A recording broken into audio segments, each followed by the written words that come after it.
Watchbird by Robert Sheckley. Part 1. When Gelson entered, he saw that the rest of the watchbird manufacturers were already present. There were 6 of them, not counting himself, and the room was blue with expensive cigar smoke. "Hi, Charlie," one of them called as he came in. The rest broke off conversation long enough to wave a casual greeting at him. As a watchbird manufacturer, he was a member manufacturer of salvation, he reminded himself wryly. Very exclusive. You must have a certified government contract if you want to save the human race. "The government representative isn't here yet," one of the men told him. "He's due any minute." "We're getting the green light," another said. "Fine." Gelson found a chair near the door and looked around the room. It was like a convention or a Boy Scout rally. The 6 men made up for their lack of numbers by sheer volume. The president of Southern Consolidated was talking at the top of his lungs about Watchbird's enormous durability. The 2 presidents he was talking at were grinning, nodding, one trying to interrupt with the results of a test he had run on Watchbird's resourcefulness, the other talking about the new recharging apparatus. The other 3 men were in their own little group, delivering what sounded like a panegyric to Watchbird. Gelson noticed that all of them stood straight and tall, like the saviors they felt they were. He didn't find it funny. Up to a few days ago, he had felt that way himself. He had considered himself a pot-bellied, slightly balding saint. He sighed and lighted a cigarette. At the beginning of the project, he had been as enthusiastic as the others. He remembered saying to McIntyre, his chief engineer, "Mac, a new day is coming. Watchbird is the answer." And McIntyre had nodded very profoundly. Another watchbird convert. How wonderful it had seemed then. A simple, reliable answer to one of mankind's greatest problems, all wrapped up and packaged in a pound of incorruptible metal, crystal, and plastics. Perhaps that was the very reason he was doubting it now. Gelson suspected that you don't solve human problems so easily. There had to be a catch somewhere. After all, murder was an old problem, and Watchbird too knew a solution. "Gentlemen," they had been talking so heatedly that they hadn't noticed the government representative entering. Now the room became quiet at once. "Gentlemen," the plump government man said, "the President, with the consent of Congress, has acted to form a watchbird division for every city and town in the country." The men burst into a spontaneous shout of triumph. They were going to have their chance to save the world after all, Gelson thought, and worriedly asked himself what was wrong with that. He listened carefully as the government man outlined the distribution scheme. The country was to be divided into 7 areas, each to be supplied and serviced by one manufacturer. This meant monopoly, of course, but a necessary one. Like the telephone service, it was in the public's best interests. You couldn't have competition in Watchbird service. Watchbird was for everyone.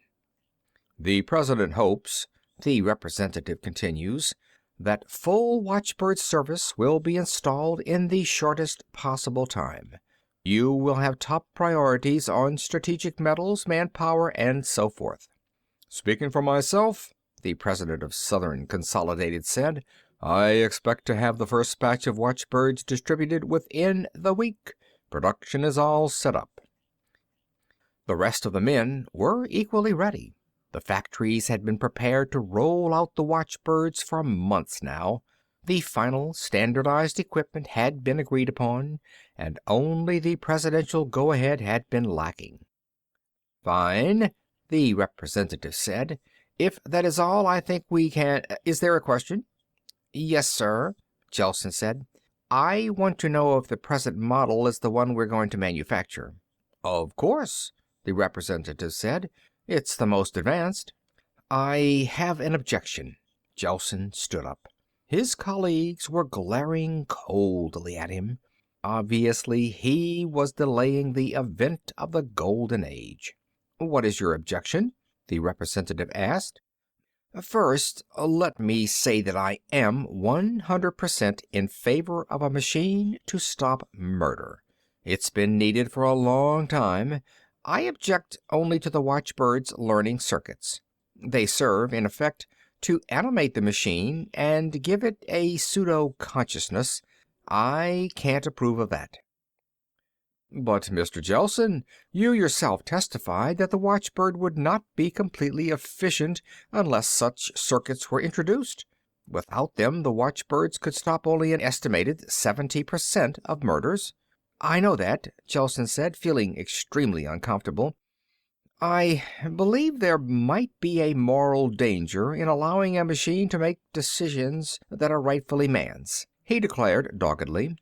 "Oh, come now, Gelson," one of the corporation presidents said. "It's nothing of the sort. The watchbird will only reinforce the decisions made by honest men from the beginning of time." "I think that is true," the representative agreed. "But I can understand how Mr. Gelson feels. It is sad that we must put a human problem into the hands of a machine, sadder still that we must have a machine enforce our laws. But I ask you to remember, Mr. Gelson, that there is no other possible way of stopping a murderer before he strikes. It would be unfair to the many innocent people killed every year if we were to restrict watchbird on philosophical grounds. Don't you agree that I'm right?" "Yes, I suppose I do," Gelson said unhappily. He had told himself all that 1,000 times, but something still bothered him. Perhaps he would talk it over with McIntyre. As the conference broke up, a thought struck him. He grinned. A lot of policemen were going to be out of work. "Now, what do you think of that?" Officer Celtrix demanded. 15 years in homicide, and a machine is replacing me." He wiped the large red hand across his forehead and leaned against the captain's desk. "Ain't science marvelous?" Two other policemen, late of homicide, nodded glumly. "Don't worry about it," the captain said. "We'll find a home for you in larceny, Celtrix. You'll like it here." "I just can't get over it," Celtrix complained. "A lousy little piece of tin and glass is going to solve all the crimes?" "Not quite," the captain said. "The watchbirds are supposed to prevent the crimes before they happen." "Then how'll they be crimes?" one of the policemen asked. "I mean, they can't hang you for murder until you commit one, can they?" "That's not the idea," the captain said. "The watchbirds are supposed to stop a man before he commits a murder." "Then no one arrests him?" Celtrix asked. "I don't know how they're going to work that out," the captain admitted. The men were silent for a while. The captain yawned and examined his watch. "The thing I don't understand," Celtrix said, still leaning on the captain's desk, "is just how do they do it? How did it start, Captain?" The captain studied Celtrix's face for possible irony. After all, Watchbird had been in the papers for months. But then he remembered that Celtrix, like his sidekicks, rarely bothered to turn past the sports pages. "Well," the captain said, trying to remember what he had read in the Sunday supplements, "these scientists were working on criminology. They were studying murderers to find out what made them tick. So they found that murderers throw out a different sort of brain wave from ordinary people, and their glands act funny, too.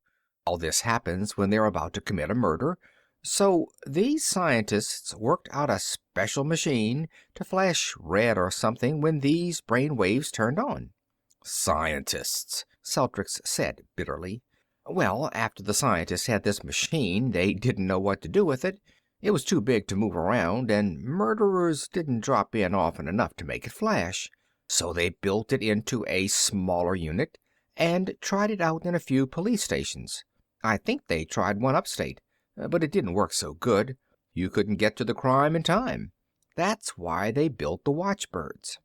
I don't think they'll stop no criminals, one of the policemen insisted. They sure will. I read the test results. They can smell him out before he commits a crime, and when they reach him, they give him a powerful shock or something. It'll stop him. You closing up homicide, Captain? Celtrix asked. Nope, the captain said. I'm leaving a skeleton crew in until we see how these birds do. Ha! Celtrix said. Skeleton crew, that's funny. Sure, the captain said. Anyhow, I'm going to leave some men on. It seems the birds don't stop all murders. Why not? Some murderers don't have these brain waves, the captain answered, trying to remember what the newspaper article had said. Or their glands don't work or something. Which ones don't they stop? Celtrix asked with professional curiosity. I don't know, but I hear they got the damn thing fixed, so they're going to stop all of them soon. How they working that? They learn. The watchbirds, I mean, just like people. You're kidding me. Nope. Well, Celtrix said, I think I'll just keep old Betsy oiled, just in case. You can't trust these scientists. Right. Birds, Celtrix scoffed. Over the town, the watchbird soared in a long, lazy curve. Its aluminum hide glistened in the morning sun, and dots of light danced on its stiff wings. Silently, it flew. Silently, but with all senses functioning. Built-in kinesthetics told the watchbird where it was, and held it in a long search curve. Its eyes and ears operated as one unit, searching, seeking. And then something happened. The watchbird's electronically fast reflexes picked up the edge of a sensation. A correlation center tested it, matched it with electrical and chemical data in its memory files. The relay tripped. Down the watchbird spiraled, coming in on the increasingly strong sensation. It smelled the outpouring of certain glands, tasted a deviant brainwave. Fully alerted and armed, it spun and banked in the bright morning sunlight. Dinelli was so intent he didn't see the watchbird coming. He had his gun poised, and his eyes pleaded with the big grocer. Don't come no closer. You lousy little punk, the grocer said, and took another step forward. Rob me? I'll break every bone in your puny body. The grocer, too stupid or too courageous to understand the threat of the gun, advanced on the little thief. All right, Dinelli said, in a thorough state of panic. All right, sucker, take... A bolt of electricity knocked him on his back. The gun went off, smashing a breakfast food display. What in hell? The grocer asked, staring at the stunned thief. And then he saw a flash of silver wings. Well, I'm really damned. Those watchbirds work. He stared until the wings disappeared in the sky. Then he telephoned the police. The watchbird returned to his search curve. His thinking center correlated the new facts he had learned about murder. Several of these he hadn't known before. This new information was simultaneously flashed to all the other watchbirds, and their information was flashed back to him. New information, methods, definitions were constantly passing between them. Now that the watchbirds were rolling off the assembly line in a steady stream, Gelsen allowed himself to relax. A loud, contented hum filled his plant. Orders were being filled on time, with top priorities given to the biggest cities in his area and working down to the smallest towns. All smooth, Chief, McIntyre said, coming in the door. He had just completed a routine inspection. Fine, have a seat. The big engineer sat down and lighted a cigarette. We've been working on this for some time, Gelsen said, when he couldn't think of anything else. We sure have, McIntyre agreed. He leaned back and inhaled deeply. He had been one of the consulting engineers on the original Watchbird. That was 6 years back.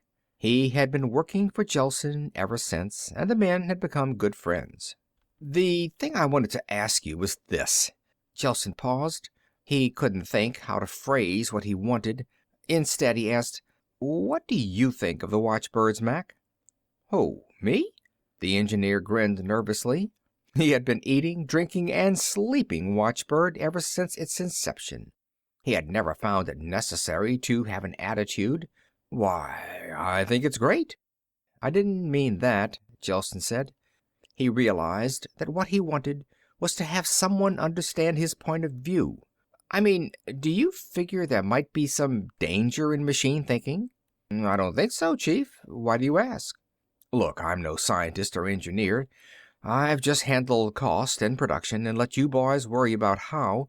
But as a layman, Watchbird is starting to frighten me." "No reason for that. I don't like the idea of the learning circuits." "But why not?"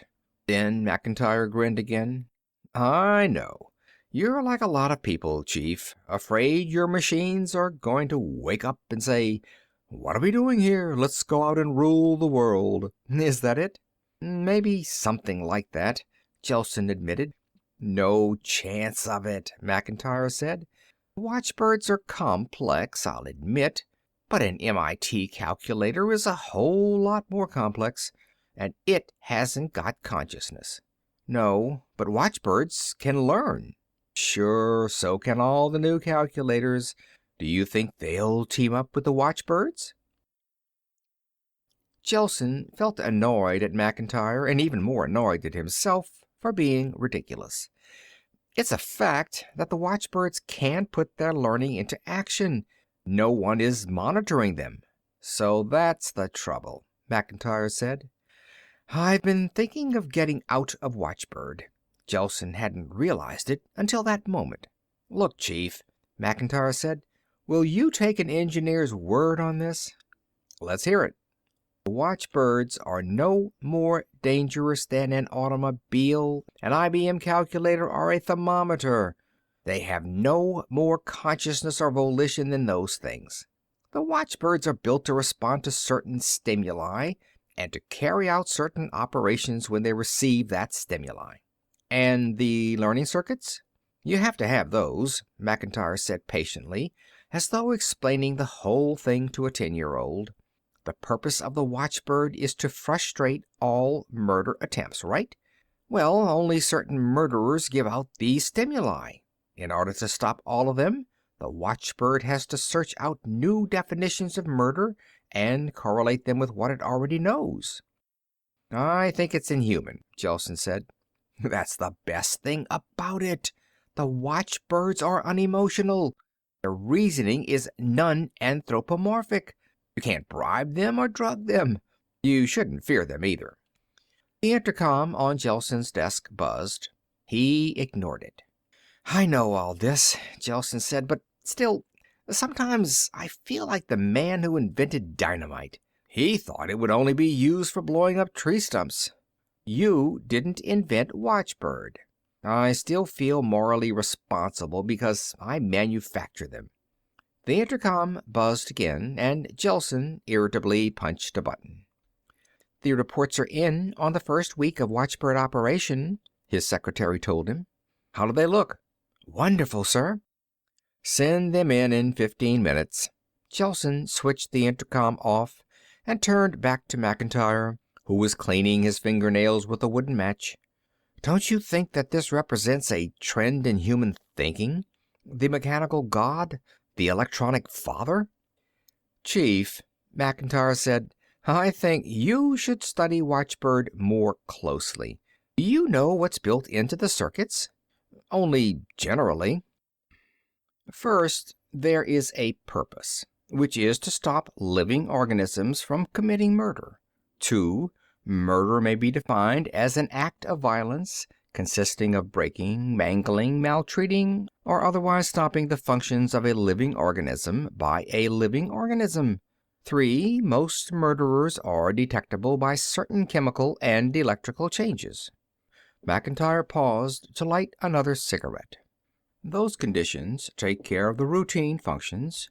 Then, for the learning circuits, there are 2 more conditions. 4, there are some living organisms who commit murder without the signs mentioned in 3. 5, These can be detected by data applicable to Condition 2. I see, Gelsen said. You realize how foolproof it is? I suppose so. Gelsen hesitated a moment. I guess that's all. Right, the engineer said, and left. Gelsen thought for a few moments. There couldn't be anything wrong with the watchbirds. Send in the reports, he said into the intercom. High above the lighted buildings of the city, the watchbird soared. It was dark, but in the distance the watchbird could see another and another beyond that, for this was a large city. To prevent murder. There was more to watch for now. New information had crossed the invisible network that connected all watchbirds. New data, new ways of detecting the violence of murder. There, the edge of a sensation. Two watchbirds dipped simultaneously. One had received the scent a fraction of a second before the other. He continued down while the other resumed monitoring. Condition 4. There are some living organisms who commit murder without the signs mentioned in Condition 3. Through his new information, the watchbird knew by extrapolation that this organism was bent on murder, even though the characteristic chemical and electrical smells were absent. The watchbird, all senses acute, closed in on the organism. He found what he wanted and dived. Roger Greco leaned against a building, his hands in his pockets. In his left hand was the cool butt of a .45. Greco waited patiently. He wasn't thinking of anything in particular, just relaxing against a building, waiting for a man. Greco didn't know why the man was to be killed. He didn't care. Greco's lack of curiosity was part of his value. The other part was his skill. One bullet neatly placed in the head of a man he didn't know. It didn't excite him or sicken him. It was a job just like anything else. You killed a man, so? As Greco's victim stepped out of a building, Greco lifted the .45 out of his pocket. He released the safety and braced the gun with his right hand. He still wasn't thinking of anything as he took aim, and was knocked off his feet. Greco thought he had been shot. He struggled up again, looked around, and sighted foggily on his victim. Again, he was knocked down. This time he lay on the ground, trying to draw a bead. He never thought of stopping, for Greco was a craftsman. With the next blow, everything went black. Permanently, because the watchbird's duty was to protect the object of violence at whatever cost to the murderer. The victim walked to his car. He hadn't noticed anything unusual. Everything had happened in silence. Gelsen was feeling pretty good. The watchbirds had been operating perfectly. Crimes of violence had been cut in half and cut again. Dark alleys were no longer mouths of horror. Parks and playgrounds were not places to shun after dark. Of course, there were still robberies. Petty thievery flourished, and embezzlement, larceny, forgery, and 100 other crimes. But that wasn't so important. You could regain lost money. Never a lost life. Gelsen was ready to admit that he had been wrong about the watchbirds. They were doing a job that humans had been unable to accomplish. The first hint of something wrong came that morning. McIntyre came into his office. He stood silently in front of Gelsen's desk, looking annoyed and a little embarrassed. "What's the matter, Mac?" Gelsen asked. "One of the watchbirds went to work on a slaughterhouse man. Knocked him out." Gelsen thought about it for a moment. Yes, the watchbirds would do that. With their new learning circuits, they had probably defined the killing of animals as murder. "Tell the packers to mechanize their slaughtering," Gelsen said. "I never liked that business myself." "All right," McIntyre said. He pursed his lips, then shrugged his shoulders and left. Gelsen stood beside his desk, thinking. Couldn't the watchbirds differentiate between a murderer and a man engaged in a legitimate profession? No, evidently not. To them, murder was murder. No exceptions. He frowned. That might take a little ironing out in the circuits. But not too much, he decided hastily. Just make them a little more discriminating. He sat down again and buried himself in paperwork, trying to avoid the edge of an old fear. Part 2. They strapped the prisoner into the chair and fitted the electrode to his leg. "Oh, no," he moaned, only half conscious now of what they were doing. They fitted the helmet over his shaved head and tightened the last straps. He continued to moan softly. And then the watchbird swept in. How he had come, no one knew. Prisons are large and strong, with many locked doors, but the watchbird was there to stop a murder. "Get that thing out of here!" the warden shouted and reached for the switch. The watchbird knocked him down. "Stop that!" a guard screamed, and grabbed for the switch himself. He was knocked to the floor beside the warden. "This isn't murder, you idiot!" another guard said. He drew his gun to shoot down the glittering, wheeling metal bird. Anticipating, the watchbird smashed him back against the wall. There was silence in the room. After a while, the man in the helmet started to giggle. Then he stopped. The watchbird stood on guard, fluttering in midair, making sure no murder was done. New data flashed along the watchbird network. Unmonitored, independent, the thousands of watchbirds received and acted upon it. The breaking, mangling, or otherwise stopping the functions of a living organism by a living organism. New acts to stop. "Damn you, get going!" Farmer Ollister shouted, and raised his whip again. The horse balked, and the wagon rattled and shook as he edged sideways. "You lousy hunk of pig meat, get going!" the farmer yelled, and he raised the whip again. It never fell. An alert watchbird, sensing violence, had knocked him out of his seat. A living organism? What is a living organism? The watchbirds extended their definitions as they became aware of more facts. And, of course, this gave them more work. The deer was just visible at the edge of the woods. The hunter raised his rifle and took careful aim. He didn't have time to shoot. With his free hand, Gelsen mopped perspiration from his face.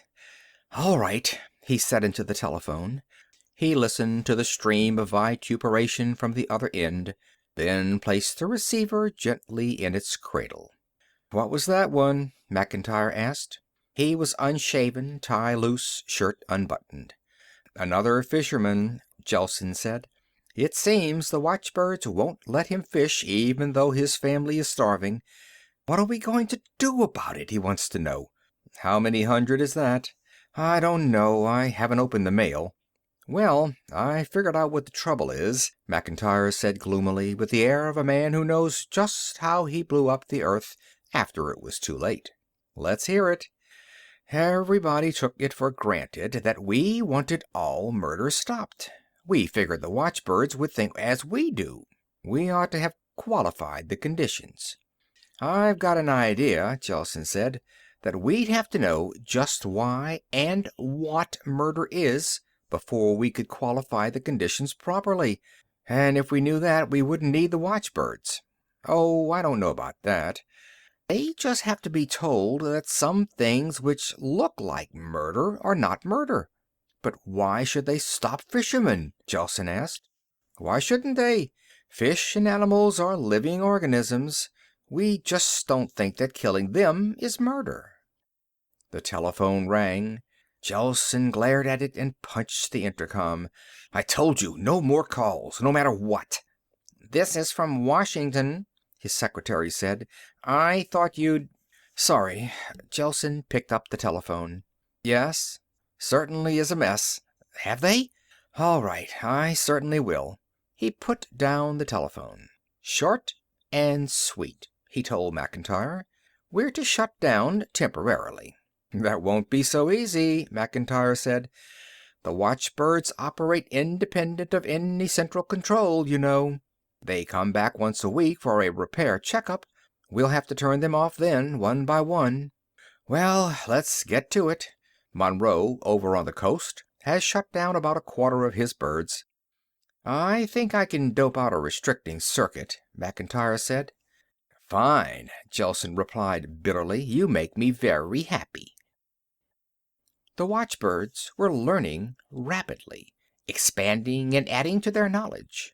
Loosely defined abstractions were extended, acted upon, and re-extended. To stop murder. Metal and electrons reason well, but not in a human fashion. A living organism? Any living organism. The watchbirds set themselves the task of protecting all living things. The fly buzzed around the room, lighting on a tabletop, pausing a moment, then darting to a windowsill. The old man stalked it, a rolled newspaper in his hand. Murderer! The watchbirds swept down and saved the fly in the nick of time. The old man writhed on the floor a minute, and then was silent. He had been given only a mild shock, but it had been enough for his fluttery, cranky heart. His victim had been saved, though, and this was the important thing. Save the victim and give the aggressor his just deserts. Gelsen demanded angrily, "Why aren't they being turned off?" The assistant control engineer gestured. In a corner of the repair room lay the senior control engineer. He was just regaining consciousness. "He tried to turn one of them off," the assistant engineer said. Both his hands were knotted together. He was making a visible effort not to shake. "That's ridiculous. They haven't got any sense of self-preservation." "Then turn them off yourself. Besides, I don't think any more are going to come." What could have happened? Gelsen began to piece it together. The watchbirds still hadn't decided on the limits of a living organism. When some of them were turned off in the Monroe plant, the rest must have correlated the data. So they had been forced to assume that they were living organisms as well. No one had ever told them otherwise. Certainly they carried on most of the functions of living organisms. Then the old fears hit him. Gelsen trembled and hurried out of the repair room. He wanted to find McIntyre in a hurry. The nurse handed the surgeon the sponge. "Scalpel." She placed it in his hand. He started to make the first incision, and then he was aware of a disturbance. "Who let that thing in?" "I don't know," the nurse said, her voice muffled by the mask. "Get it out of here." The nurse waved her arms at the bright winged thing, but it fluttered over her head. The surgeon proceeded with the incision as long as he was able. The watchbird drove him away and stood guard. "Telephone the Watchbird Company," the surgeon ordered. "Get them to turn the thing off." The watchbird was preventing violence to a living organism. The surgeon stood by helplessly while his patient died. Fluttering high above the network of highways, the watchbird watched and waited. It had been constantly working for weeks now, without rest or repair. Rest and repair were impossible because the watchbird couldn't allow itself, a living organism, to be murdered. And that was what happened when watchbirds returned to the factory. There was a built-in order to return after the lapse of a certain time period, but the watchbird had a stronger order to obey: preservation of life, including its own. The definitions of murder were almost infinitely extended now, impossible to cope with. But the watchbird didn't consider that. It responded to its stimuli whenever they came and whatever their source. There was a new definition of living organism in its memory files. It had come as a result of the watchbird discovery that watchbirds were living organisms, and it had enormous ramifications. The stimuli came. For the 100th time that day, the bird wheeled and banked, dropping swiftly down to stop murder. Jackson yawned and pulled his car to a shoulder of the road. He didn't notice the glittering dot in the sky. There was no reason for him to. Jackson wasn't contemplating murder by any human definition. This was a good spot for a nap, he decided. He had been driving for 7 straight hours, and his eyes were starting to fog. He reached out to turn off the ignition key and was knocked back against the side of the car. "What in hell's wrong with you?" he asked indignantly. "All I want to do is—" He reached for the key again, and again he was smacked back. Jackson knew better than to try a third time. He had been listening to the radio and knew what the watchbirds did to stubborn violators. "You mechanical jerk," he said to the waiting metal bird. "A car's not alive. I'm not trying to kill it." But the watchbird only knew that a certain operation resulted in stopping an organism. The car was certainly a functioning organism. Wasn't it of metal, as were the watchbirds? Didn't it run? McIntyre said, "Without repairs, they'll run down." He shoved a pile of specification sheets out of his way. "How soon?" Gelsen asked. 6 months to a year. Say a year, barring accidents." "A year," Gelsen said. "In the meantime, everything is stopping dead. Do you know the latest?" "What?" "The watchbirds have decided that the Earth is a living organism. They won't allow farmers to break ground for plowing. And of course everything else is a living organism. Rabbits, beetles, flies, wolves, mosquitoes, lions, crocodiles, crows, and smaller forms of life such as bacteria." "I know," McIntyre said. "And you tell me they'll wear out in 6 months or a year? What happens now? What are we going to eat in 6 months?" The engineer rubbed his chin. "We'll have to do something quick and fast. Ecological balance is going to hell." "Fast isn't the word. Instantaneously would be better." Gelsen lighted his 35th cigarette for the day. "At least I have the bitter satisfaction of saying I told you so, although I'm just as responsible as the rest of the machine-worshipping fools." McIntyre wasn't listening. He was thinking about watchbirds. Like the rabbit plague in Australia. "The death rate is mounting," Gelsen said. "Famine, floods, can't cut down trees, doctors can't—" "What was that you said about Australia?" "The rabbits," McIntyre repeated. "Hardly any left in Australia now." "Why? How was it done?" "Oh, found some kind of germ that attacked only rabbits. I think it was propagated by mosquitoes." "Work on that," Gelsen said. "You might have something. I want you to get on the telephone. Ask for the emergency hookup with the engineers of the other companies. Hurry it up. Together you may be able to dope out something." "Right," McIntyre said. He grabbed a handful of blank paper and hurried to the telephone. "What did I tell you?" Officer Celtric said. He grinned at the captain. "Didn't I tell you scientists were nuts?" "I didn't say you were wrong, did I?" the captain asked. "No, but you weren't sure." "Well, I'm sure now. You'd better get going. There's plenty of work for you." "I know." Celtrix drew his revolver from its holster, checked it, and put it back. "Are all the boys back, Captain?" "All?" The captain laughed humorlessly. "Homicide has increased by 50%.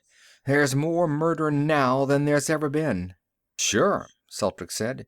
"And the watchbirds are too busy guarding cars and slugging spiders." He started toward the door, then turned for a parting shot. "Take my word, Captain, machines are stupid." The captain nodded. Thousands of watchbirds trying to stop countless millions of murders. A hopeless task. But the watchbirds didn't hope. Without consciousness, they experienced no sense of accomplishment, no fear of failure. Patiently they went about their jobs, obeying each stimulus as it came. They couldn't be everywhere at the same time, but it wasn't necessary to be. People learned quickly what the watchbirds didn't like and refrained from doing it. It just wasn't safe. With their high speed and super fast senses, the watchbirds got around quickly. And now they meant business. In their original directives, there had been a provision made for killing a murderer if all other means failed. Why spare a murderer? It backfired. The watchbirds extracted the fact that murder and crimes of violence had increased geometrically since they had begun operation. This was true because their new definitions increased the possibilities of murder. But to the watchbirds, the rise showed that the first methods had failed. Simple logic. If A doesn't work, try B. The watchbirds shocked to kill. Slaughterhouses in Chicago stopped, and cattle starved to death in their pens because farmers in the Midwest couldn't cut hay or harvest grain. No one had told the watchbirds that all life depends on carefully balanced murders. Starvation didn't concern the watchbirds since it was an act of omission. Their interest lay only in acts of commission. Hunters sat home, glaring at the silver dots in the sky, longing to shoot them down, but for the most part they didn't try. The watchbirds were quick to sense murder intent, and to punish it. Fishing boats swung idle at their moorings in San Pedro and Gloucester. Fish were living organisms. Farmers cursed and spat and died trying to harvest the crop. Grain was alive and thus worthy of protection. Potatoes were as important to the watchbird as any other living organism. The death of a blade of grass was equal to the assassination of a president, to the watchbirds. And, of course, certain machines were living. This followed since the watchbirds were machines and living. God help you if you maltreated your radio. Turning it off meant killing it. Obviously, its voice was silenced. The red glow of its tubes faded. It grew cold. The watchbirds tried to guard their other charges. Wolves were slaughtered trying to kill rabbits. Rabbits were electrocuted trying to eat vegetables. Creepers were burned out in the act of strangling trees. A butterfly was executed caught in the act of outraging a rose. This control was spasmodic because of the fewness of the watchbirds. 1,000,000,000 watchbirds couldn't have carried out the ambitious project set by the thousands. The effect was of a murderous force, 10,000 bolts of irrational lightning raging around the country, striking 1,000 times a day. Lightning which anticipated your moves and punished your intentions. "Gentlemen, please," the government representative begged. "We must hurry." The 7 manufacturers stopped talking. "Before we begin this meeting formally," the president of Monroe said, "I want to say something. We do not feel ourselves responsible for this unhappy state of affairs. It was a government project. The government must accept the responsibility, both moral and financial." Gelsen shrugged his shoulders. It was hard to believe that these men, just a few weeks ago, had been willing to accept the glory of saving the world. Now they wanted to shrug off the responsibility when the salvation went amiss. "I'm positive that need not concern us now," the representative assured him. "We must hurry. You engineers have done an excellent job. I am proud of the cooperation you have shown in this emergency. You are hereby empowered to put the outlined plan into action." "Wait a minute," Gelsen said. "There is no time. The plan's no good. Don't you think it will work?" "Of course it will work, but I'm afraid the cure will be worse than the disease." The manufacturers looked as though they would have enjoyed throttling Gelsen. He didn't hesitate. "Haven't we learned yet?" he asked. "Don't you see that you can't cure human problems by mechanization?" "Mr. Gelsen," the president of Monroe said, "I would enjoy hearing you philosophize, but unfortunately people are being killed. Crops are being ruined. There is famine in some sections of the country already. The watchbirds must be stopped at once. Murder must be stopped, too. I remember all of us agreeing upon that. But this is not the way." "What would you suggest?" the representative asked. Gelsen took a deep breath. What he was about to say took all the courage he had. "Let the watchbirds run down by themselves," Gelsen suggested. There was a near riot. The government representative broke it up. "Let's take our lesson," Gelsen urged. "Admit that we were wrong trying to cure human problems by mechanical means. Start again. Use machines, yes, but not as judges and teachers and fathers." "Ridiculous," the representative said coldly. "Mr. Gelsen, you are overwrought. I suggest you control yourself." He cleared his throat. "All of you are ordered by the President to carry out the plan you have submitted." He looked sharply at Gelsen. "Not to do so will be treason." "I'll cooperate to the best of my ability," Gelsen said. "Good. Those assembly lines must be rolling within the week." Gelsen walked out of the room alone. Now he was confused again. Had he been right, or was he just another visionary? Certainly he hadn't explained himself with much clarity. Did he know what he meant? Gelsen cursed under his breath. He wondered why he couldn't ever be sure of anything. Weren't there any values he could hold on to? He hurried to the airport and to his plant. The Watchbird was operating erratically now. Many of its delicate parts were out of line, worn by almost continuous operation. But gallantly it responded when the stimuli came. A spider was attacking a fly. The Watchbird swooped down to the rescue. Simultaneously, it became aware of something overhead. The Watchbird wheeled to meet it. There was a sharp crackle, and a power bolt whizzed by the Watchbird's wing. Angrily, it spat a shock wave. The attacker was heavily insulated. Again, it spat at the Watchbird. This time, a bolt smashed through a wing. The Watchbird darted away, but the attacker went after it in a burst of speed, throwing out more crackling power. The Watchbird fell, but managed to send out its message. Urgent! A new menace to living organisms, and this was the deadliest yet. Other watchbirds around the country integrated the message. Their thinking centers searched for an answer. "Well, Chief, they bagged 50 today," McIntyre said, coming into Gelsen's office. "Fine," Gelsen said, not looking at the engineer. "Not so fine," McIntyre said. "Lord, I'm tired. It was 72 yesterday." "I know." On Gelsen's desk were several dozen lawsuits, which he was sending to the government with a prayer. "They'll pick up again, though," McIntyre said confidently. "The Hawks are especially built to hunt down watchbirds. They're stronger, faster, and they've got better armor. We really rolled them out in a hurry, huh?" "We sure did." "The watchbirds are pretty good, too," McIntyre had to admit. "They're learning to take cover.